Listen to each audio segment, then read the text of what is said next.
Friends, आज की जो आपकी वर्कशीट है वो वर्कशीट नंबर 44 है।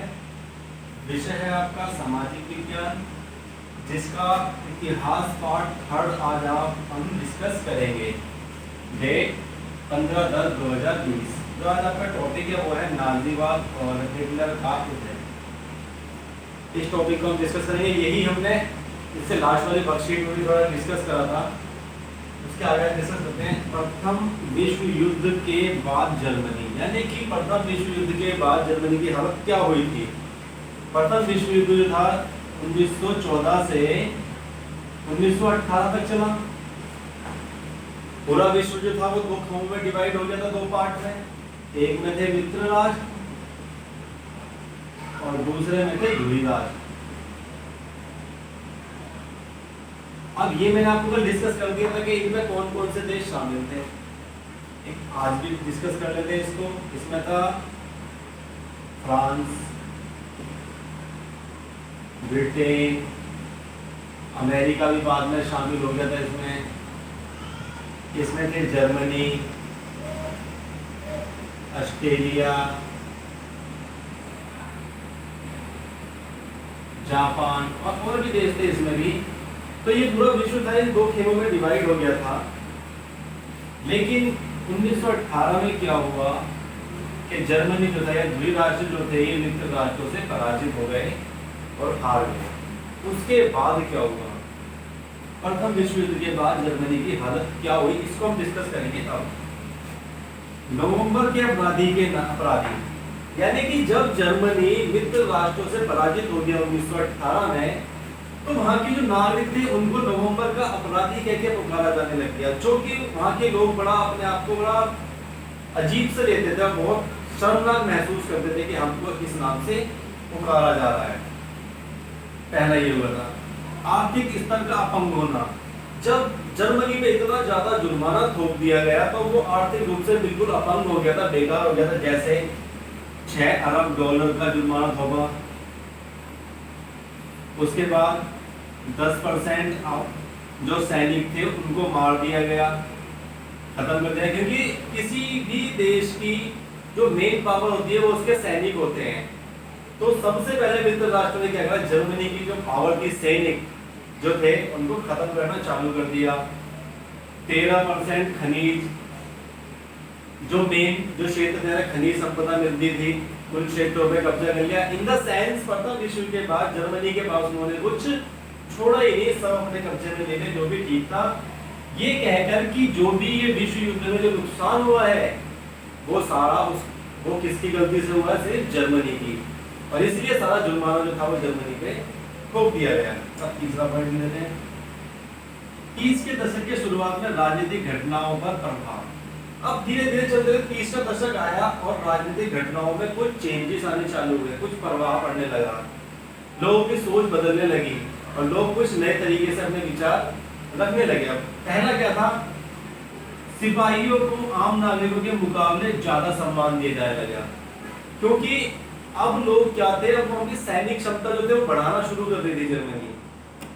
तो वहां पे क्या था, सैनिकों को ज्यादा महत्व दिया जाने लग गया मुकाबले आम नागरिकों के, ताकि ज्यादा से ज्यादा लोग सेना में भर्ती हों।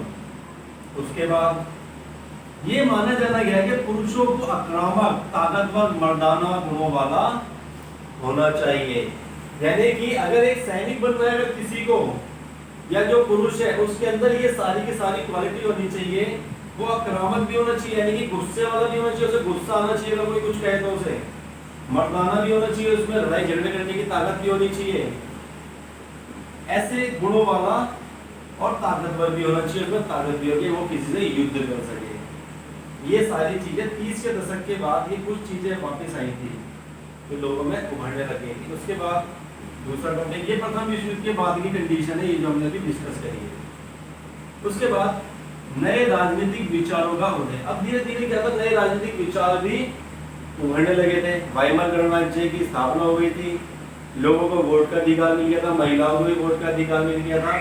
तो वाइमर गणराज्य की 1918 के बाद ही इसकी स्थापना हो गई थी, वाइमर गणराज्य की, जिसके अंदर अब समाज, अब जर्मनी जैसे हालत था उसी तरीके से जो और भी क्षेत्र थे उनमें जो लोग परेशान थे उन लोगों के साथ मिलकर लोगों के अंदर राजनीतिक विचार जागने लगे, कैसे हम इन समस्याओं से छुटकारा पा सकते हैं। तो कुछ विचार उभरने लग गए। समाजवादी, डेमोक्रेट्स, कैथलिक ने वाइमर में राजनीतिक परिवर्तन के प्रयास करे। अब जो वाइमर गणराज्य था उसके अंदर कुछ परिवर्तन की जरूरत थी, क्योंकि लोगों की हालत धीरे धीरे खराब होती जा रही थी। उन पे जुर्माना इतना थोपा गया था, वहाँ के सैनिक भी बेकार हो गए थे, वहाँ की आर्थिक स्थिति धीरे धीरे खराब होती जा रही थी और लोगों की दशा जो थी बिल्कुल बेकार हो गई थी, बस से बदतर हो गई थी। तो इसलिए वहाँ पे कुछ ना कुछ चेंजेस करना बहुत जरूरी था। तो वहाँ पे समाजवादी, डेमोक्रेट्स और कैथलिक ने वाइमर गणराज्य में कुछ नए अपने राजनीतिक परिवर्तन लाने शुरू किए। स्पार्टकिस्टों ने जर्मनी में कम्युनिस्ट पार्टी की नींव डाली। यानी कि ये क्वेश्चन आए कि जर्मनी में कम्युनिस्ट पार्टी की नींव किसने डाली, तो किसने डाली? स्पार्टकिस्टों ने डाली थी जर्मनी में। जो कम्युनिस्ट पार्टी की नींव डालने का जो श्रेय है वो स्पार्टकिस्टों को जाता है। अब उसके बाद कम्युनिस्ट पार्टी यानी कि साम्यवादी पार्टी और समाजवादी एक दूसरे के कट्टर हो गए। यानी कि इन लोगों के विचार जो थे वो आपस में कभी नहीं मिल पाए। जैसे कम्युनिस्ट पार्टी की स्थापना हुई, इन दोनों पार्टियों के जो विचार थे वो आपस में टकराने लग गए और कभी भी ये एकजुट होकर हिटलर के खिलाफ कभी भी खड़े नहीं हो सके और ना उसके खिलाफ कभी एक साथ इन्होंने कोई मोर्चा निकाला। अब इन दोनों के विचार जो थे बिल्कुल अलग होने लगे जैसे कम्युनिस्ट पार्टी की स्थापना हो गई थी। उसके बाद आते हैं आर्थिक संकट कि जर्मनी में जो आर्थिक संकट था वो कैसे गूंज रहा था और क्या क्या आर्थिक संकट था वहां पे। आर्थिक संकट तो उसके प्रथम विश्व युद्ध हारते ही शुरू हो गया था, लेकिन उससे भी अलग कुछ डिस्कस कर लेते हैं। जर्मनी ने प्रथम विश्व युद्ध कर्ज लेकर लड़ा था। यानी कि प्रथम विश्व युद्ध को लड़ रहा था तो उसने कई सारा कर्ज ले रखा था, क्योंकि किसी भी युद्ध को लड़ने के लिए सबसे बड़ी चीज होती है पैसा। अगर किसी के पास पैसा है तो ही वो आगे तक युद्ध लड़ सकता है और इतना लंबा चला सकता है। 1914 से 1918 तक प्रथम विश्व युद्ध चला 4 साल। उस 4 साल के दौरान जो भी खर्चे थे उसने वो जो पूरे करे वो कैसे करे थे? वो सिर्फ उसने कर्ज लेके करे थे। 1923 में जर्मनी ने कर्ज और हर्जाना चुकाने से इनकार कर दिया। यानी कि 1923 आते आते जर्मनी ने अपने हाथ खड़े कर दिए, क्योंकि उस पर इतना ज्यादा कर्ज था और उसका जो सारा खजाना था वो सारा का सारा मित्र राष्ट्रों ने लूट लिया था, उसमें कुछ भी नहीं बचा था। तो 1923 आते आते उसने अपने हाथ खड़े कर दिए कि मेरे पास ना कर्ज चुकाने के लिए पैसा है ना गोल्ड चुकाने के लिए, मेरे पास कोई पैसा नहीं है। और उसने अपने हाथ खड़े कर दिए कि मैं कर्ज को नहीं भर सकता। दिसंबर 1923 तक $1 में खरबों मार्क मिलने लगे। यानी कि अब क्या होगा, इस एक समस्या को दूर करने के लिए कि मुद्रास्फीति को बहुत बड़े लेवल पे छाप दिया गया और इतनी ज्यादा मुद्रास्फीति हो गई, वहां पे इतनी ज्यादा छपाई कर दी गई कि उसकी जो वैल्यू थी वो एकदम नीचे गिरने लग गई। दिसंबर 1923 में बहुत ज्यादा नीचे गिर गई। और जब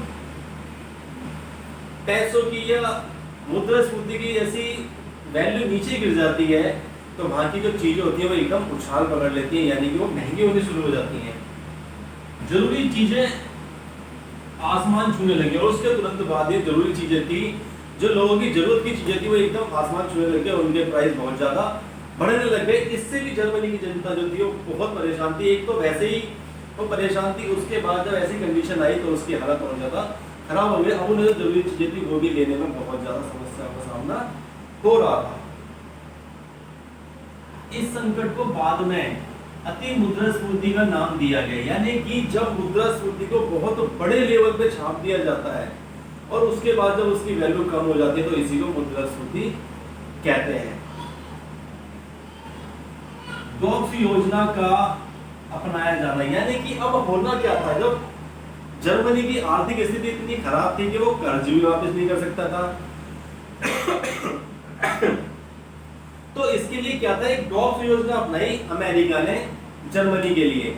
कि डॉक्स योजना के अंतर्गत होता क्या था, एक योजना थी जिसमें अमेरिका ने जर्मनी से ये कहा कि हम आपकी जो है सहायता करेंगे और जो शर्तें हैं जो हमने आप पे लागू करनी है वो नए सिरे से शर्तें लगाई जाएंगी, कुछ उसमें चेंजेस करे जाएंगे और जब तक हम जो है आपको आपकी जो आर्थिक स्थिति खराब है उसका तो ध्यान है हम रखेंगे, थोड़ा बहुत जो भी देना है आपको खर्चा वाला हम देंगे, मतलब उसका ख्याल कौन रखेगा? जर्मनी का, अमेरिका।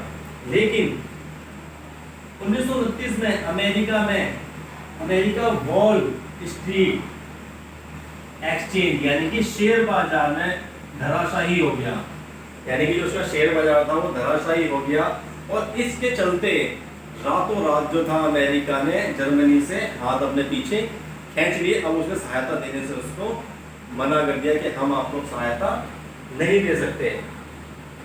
तो जर्मनी को मिल रही मदद रातों रात बंद हो गई। जैसे ही अमेरिका में शेयर बाजार धराशायी हुआ, वैसे ही अमेरिका ने रातों रात अपने हाथ पीछे खींच लिए और कह दिया जर्मनी से कि हम अब आपकी कोई इसमें मदद नहीं कर सकते हैं।